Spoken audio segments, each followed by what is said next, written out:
Welcome to All About St. Paul, where we feature videos about city services, programs, entertainment, and more. He's Nick Nelson from the city's video production team. And she's Liz Wagner from St. Paul Parks and Recreation. Coming up on this week's show, improved garbage collection is coming to St. Paul.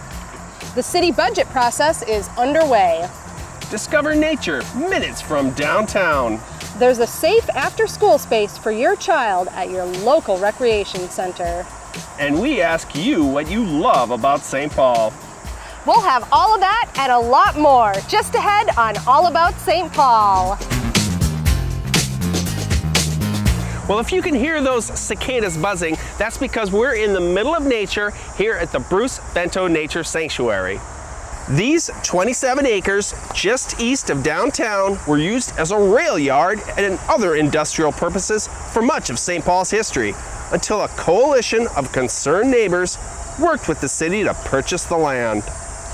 Restoration has been underway since 2004. The area is now a park, home to sandstone bluffs, wetlands, and excellent birdwatching opportunities. The Nature Sanctuary is named for Bruce Vento, a former U.S. House member who was born in St. Paul and represented the 4th District in Congress. Vento was known as an environmental advocate and supported this reclamation project. Restoration is still underway and we need your help. Stay tuned to find out more. Meanwhile, here's what's happening in the city of St. Paul. The city budget process is now underway. Mayor Melvin Carter released his 2019 city budget proposal along with a public address held at Washington Technology Magnet School. The budget outlines the mayor's priorities for city spending, such as public safety, parks and recreation programming, and taking care of our streets. All of the things that a city does.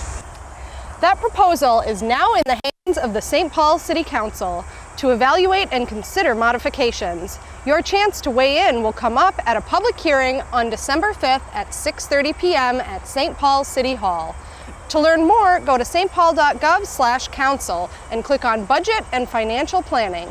There you'll find links to a lot more information to help explain this large and complex process. Another big project that is underway is the implementation of a whole new garbage collection process here in the city of St. Paul. I caught up with somebody who helps break it all down for us. I'm here today with Lisa Hebert. She's with St. Paul Public Works, and they are in the middle of a big project this summer, which is launching a new system of garbage pickup here in St. Paul. Lisa, why are we doing this? Thanks, Nick. The city has been involved with transitioning our garbage service over to citywide garbage service for the past couple of years. And now we are in the full transition mode and implementation. People are right now starting to get their new city-owned garbage carts showing up at their properties. With the new citywide garbage services, one thing that residents will notice right away after October 1st is that they will have one garbage hauler coming up and down their street collecting their garbage on the same day. Right now, across the city, we have 11 licensed haulers who are collecting garbage pretty much every day of the week in some neighborhoods. So this will be a real nice way to have safer neighborhoods, less wear and tear in the streets, and pollution in our community. So along with just your everyday garbage, what about some special services like large items?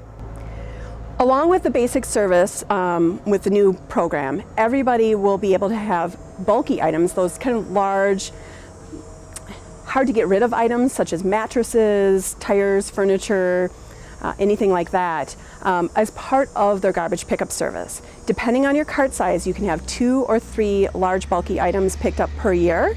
And when you have them ready to go and you're ready to get rid of them, it's as easy as calling your hauler for a pickup.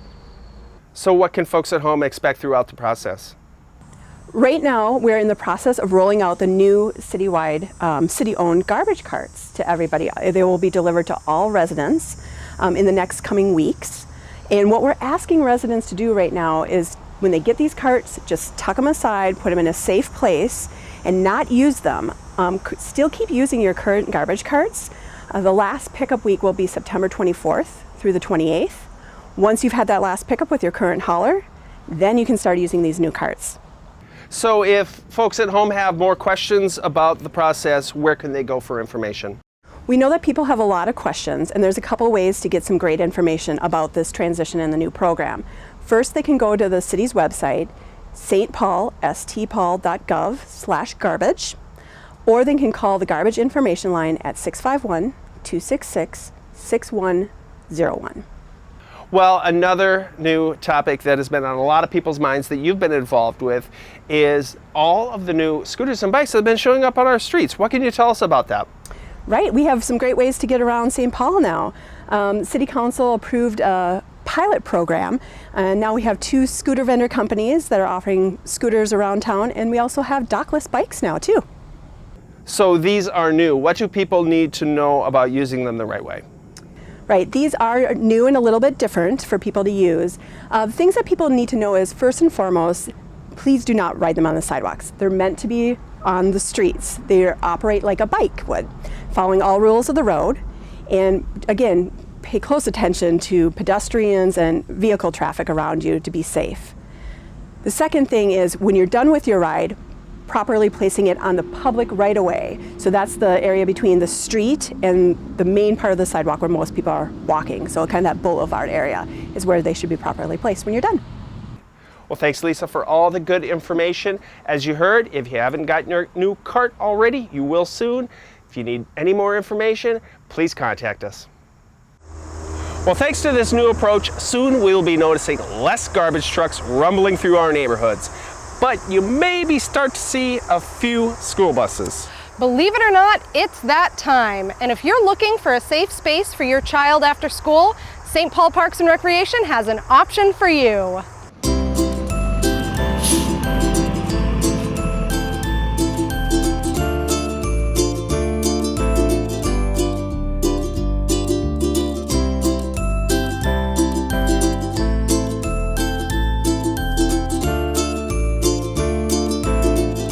My name is Kiera. I'm a community recreation specialist for St. Paul Parks and Recreation. Rec Check is a program designed for young people to come to a space after school, express themselves artistically, receive academic help, and be able to build relationships with their peers as well as caring adults or youth workers. My kids participate in Rec Check because Rec Check is a safe place that I feel safe with for my kid. If my kid doesn't show up and they know that they should be here, Rec Check will immediately give me a call. They have the ability to participate in different art projects and programs. They also can do a lot of get up and play and movement in the gym or outside, as well as a cooking component where they sometimes create their own snacks, but we be sure that we feed them every day as well. The staff here, they're impeccable. The people here at Rec Check are part of my support group. They help with supporting me, with supporting my kid through education, through arts and craft, through physical ed. When the kids walk in the door, they're very excited. I think the kids get a sense of community. They get the opportunity to build with their team. We're all about teamwork here and working together. My sons, when they come to Rec Check, they tell me all kinds of great things. It's a very lovable and family-oriented environment. I encourage you, if you're not in Rec Check, get into Rec Check.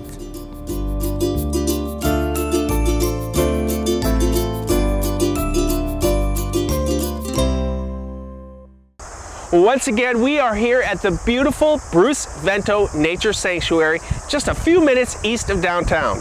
Now, this former industrial site is still in the process of restoration, and you can help. Liz has more.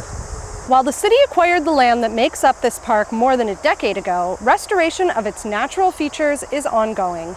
Caring community volunteers have always had a role here at Bruce Vento, and that continues with the city's Eco Stewards program. Here to tell us more is Trisha Worley, a volunteer coordinator with St. Paul Parks and Recreation. Trisha, what are the Bruce Vento Eco Stewards events? Sure, the Bruce Vento Eco Stewards events are an opportunity for community members within St. Paul to come in and have a drop-in style volunteer event. So it's individuals or small groups that work with our skilled volunteers or our staff helping to restore the park.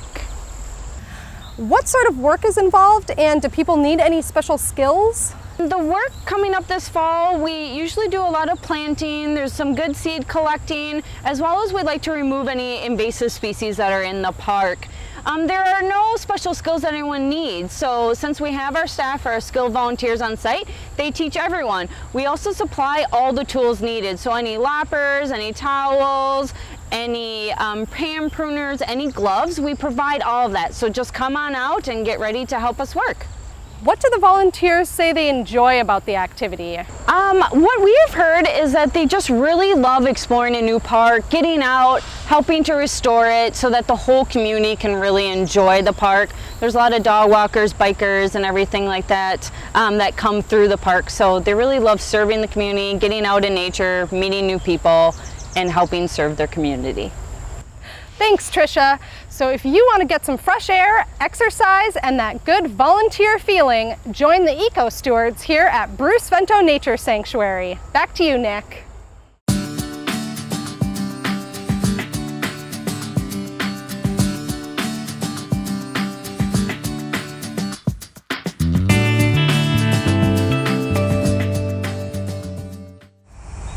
Human visitors aren't the only ones who enjoy the surroundings here at Bruce Vento. The Vento Sanctuary is home to a variety of bird species. Also here are bees, but don't worry, they're happy within their home called an apiary, which is located within the park. Behind me is where those bees live. I did a story about this a few years ago when the program started. Let's take a look.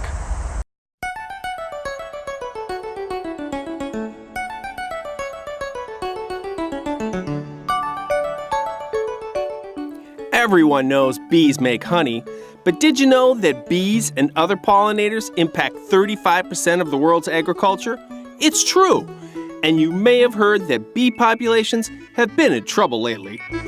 Thankfully, more people are pitching in to do something about it, including the city of St. Paul, right here at the Bruce Vento Nature Sanctuary. The St. Paul Department of Parks and Recreation has partnered with the University of Minnesota's Distinguished Bee Lab to install an apiary or hive in this city park. Faith Krogstead is a parks education coordinator and a partner in this unique venture. Now Faith, we're going to take a look at those bees in just a minute, but first, tell us how this unique collaboration came about. Well, I work for the Natural Resources team in Parks and Recreation, and we were approached by the mayor's office to find out how can we establish St. Paul as the first city to have a community apiary on parkland. And this also would help pollinators and help bees and provide a place for education for people to learn about bees and their importance in our ecosystem and in our food system. So talk about why Parks got involved and some of the programming happening here.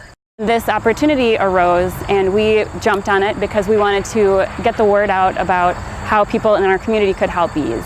So this summer we had 4 bee education classes. So we had youth in bee suits, opening up the hives and really getting up and close and personal with those bees. And it's a great way, they're great ambassadors. It's a great way for them to learn about and understand the importance of bees. Cool. Well, I can't wait any longer. I'm gonna go check out these bees. This must be the place. Let's go see what all the buzz is about. I'm here with Anna Heck, a member of the University of Minnesota's Bee Squad, to talk beekeeping and community engagement. Anna, tell us about the U of M's Bee Lab and the Bee Squad. Yeah, the University of Minnesota Bee Lab's been around for over 100 years. We have some really great research coming out of the Bee Lab. I work with the University of Minnesota Bee Squad, and we're the extension or engagement part of the Bee Lab. We work with the public. We do a lot of mentoring classes for beekeepers, especially backyard beekeepers. And what is your role in the project? My role specifically with this project is to work with the people from the city of St. Paul in figuring out how we can have honeybees on parkland or public land, and how we can bring more people in to learn about bees and the importance of pollinators. Talk to us about the importance of pollinators and what's been happening with their populations. Yeah, so for honeybees, especially since around the year 2006, we've seen a sharp decline in colony populations. And so there's a lot of different factors affecting honeybees and why they're declining, and a lot of these factors relate to each other. But one of them is the varroa mite. There's a parasitic mite that's in every colony in the United States Also, a lot of colonies don't have enough good nutrition from flowers. Bees need sources of clean and healthy pollen and nectar, and so we need more flowers, and we need flowers that don't have pesticide levels that affect the health of the colonies. More flowers, that's something that folks at home can help out with. Yeah, definitely. We always say the best thing to do for honeybees is to plant flowers. That brings the Bee Squad to places like the Bruce Vento Nature Sanctuary.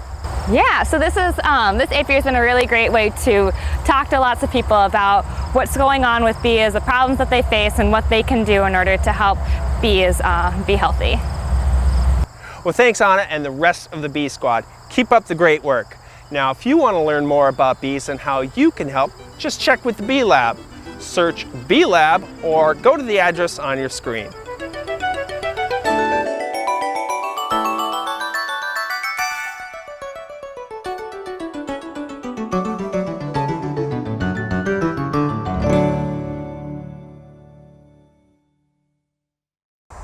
Bruce Vento Nature Sanctuary is an example of reclaiming urban lands for positive public use. Another example is Frogtown Farm and Park. This community garden will be celebrating their annual Harvest Festival on Saturday, September 22nd. This next video was produced at a previous festival and examines our relationship with food.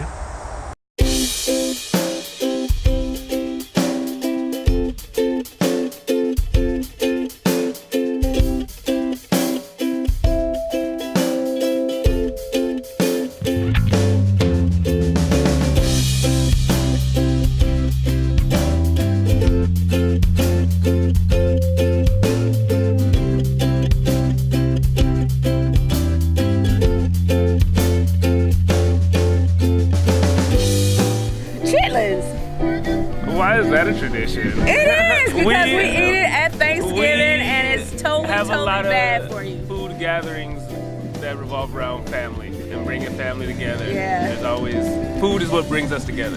Every fall, me and my friends get together.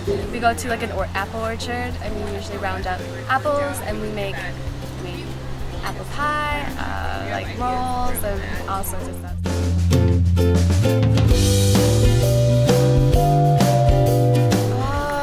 I think accessibility is a big one. Sometimes, as well as time management. A lot of unhealthy food is really low price, and healthier food is higher price. Easy to eat things that aren't healthy for a lot of people. Sometimes access is an issue. One, there's not a lot of access, a lot of smaller stores. I think people want to grow their own food, and so there's not a lot of access to space for people to have a little garden. Time. Yeah, time. Like, I work pretty much around the clock, so it's hard for me to find time to actually like feed myself. And when I finally get to a point where I'm like starving, I don't feel like waiting, so I usually make bad decisions. Accessibility, you know, like money and being able to like actually afford to buy better ingredients and better food to cook for your family if you got a bigger family.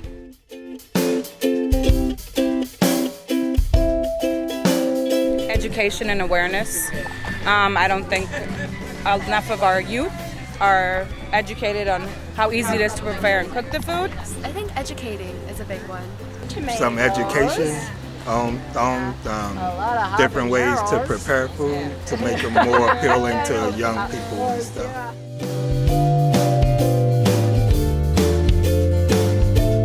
Community events like this is one good way. And then a lot of people do community type meals. I think that's another good way to bring people together around a meal.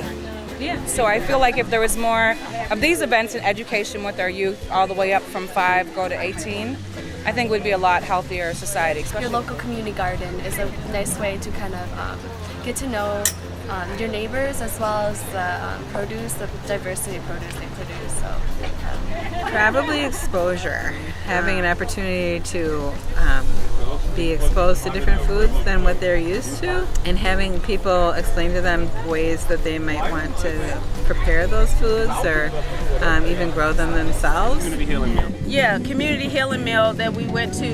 They were, you could actually like get they are offering boxes, you know, like garden boxes that you could start to do your own gardening in your yard, and they'll kind of teach you how to do it, you know, to grow your own vegetables.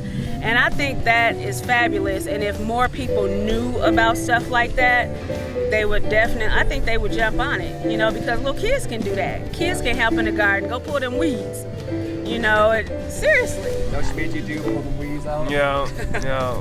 Everything. Well, I think we're in a very enviable position here at Frogtown Farm because that's part of our mission is to share knowledge. So we have actual knowledge share events where people come together, and they may come from different cultures, or they may be old people or young people, and coming from a lot of different perspectives.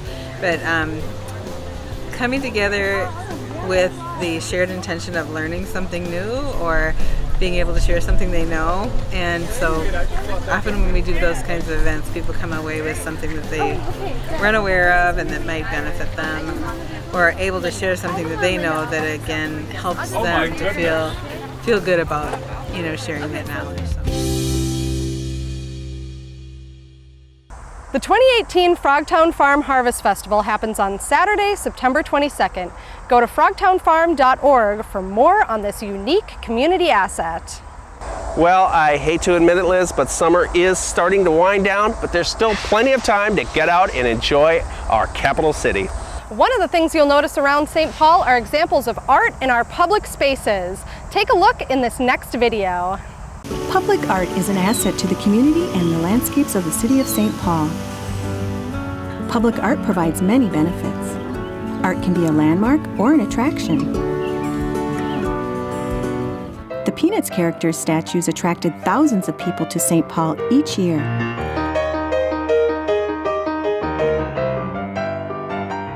Public art can honor an event, a culture, a person, or a group of people like the Czech Immigrant Memorial Gate, located at the North High Bridge Park, right next to that big green chair.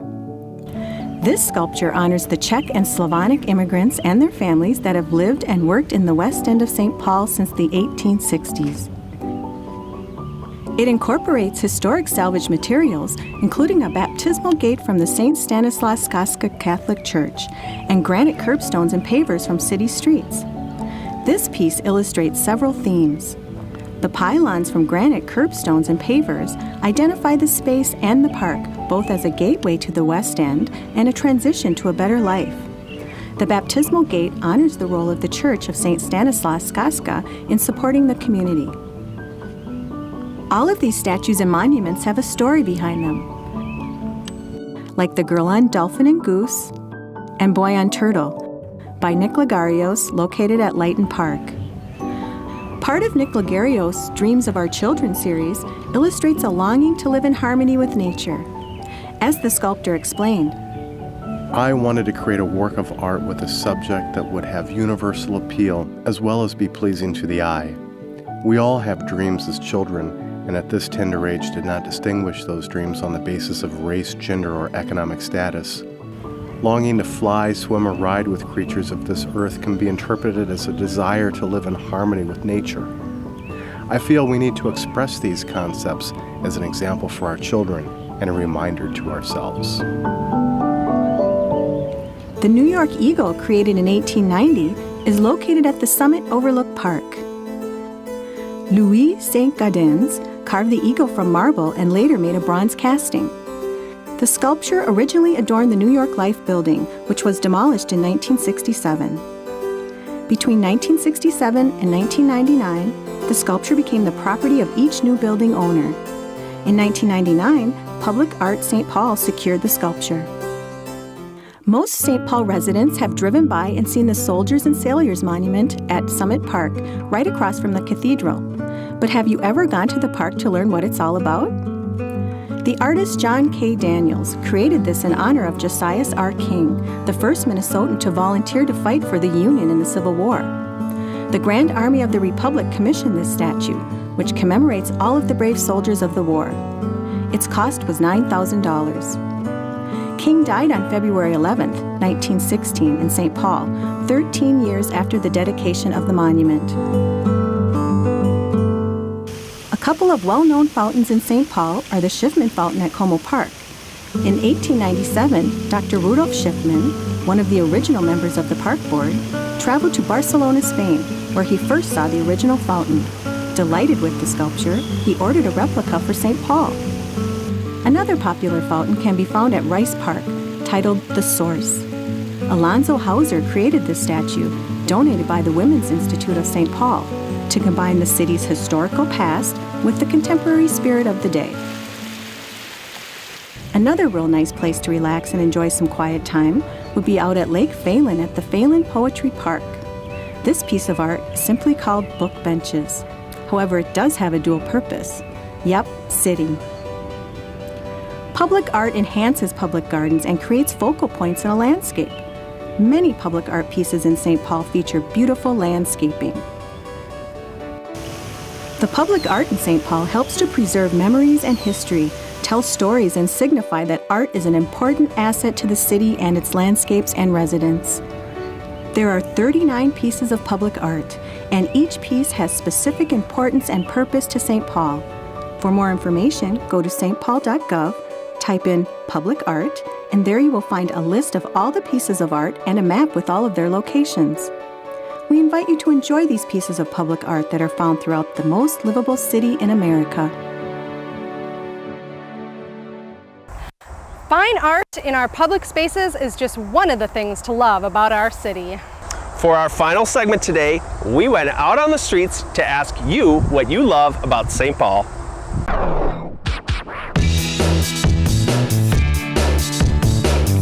So what do I love about St. Paul? We have free stuff to do. For grandkids, we have free parks, we have the great zoo. We love St. Paul. I like St. Paul. I like the diversity. I mean, I feel like it's a good blend of different people. And it's actually starting to get more exciting, get more interesting down here with a lot of new restaurants and bars, and the State Stadium moving in here as well. I love the fact that the farmers market here. I love the fact that they have the orchestra and the different, they got museums here. It's actually a great place. It's a clean environment. It's clean, it's friendly, it's easy to get to, and it's very accessible for families, so we like that best. Yeah, we like the river. We go very often to walk nearby the river. That is good. Parks, recreation, basically all the bike paths that we're able to go on. I like about St. Paul how the people, they're nice and everything. They're willing to lend a helping hand to anybody. And that's what I love about St. Paul. Well, I love St. Paul because it is beautiful, historic. It's a great city, man. It's wonderful. The train is excellent. Gets you where you need to go on time whenever you need to get there. But it seems very family friendly, which is awesome. Cheapo Records. I really love Cheapo Records over on Snelling. The walking. It's a small, big city. I love it. The restaurants, oh my gosh, I get to go to a different restaurant every night, I feel like, and have something different. So I love that part of St. Paul. I keep going on and on about St. Paul. It's wonderful, actually, man. It's a lovely city. I love living here, man. Well, I love the Metro Lakes. There's a lot of them, especially the Phalen area, Keller area. It's all in the same area. And so it's always a good time.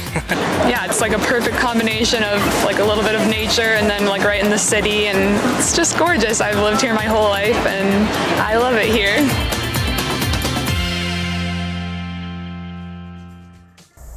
That's our show for now. Thanks for joining us. As usual, you can find all of the city's videos online at youtube.com/stpaulgov. See you next time.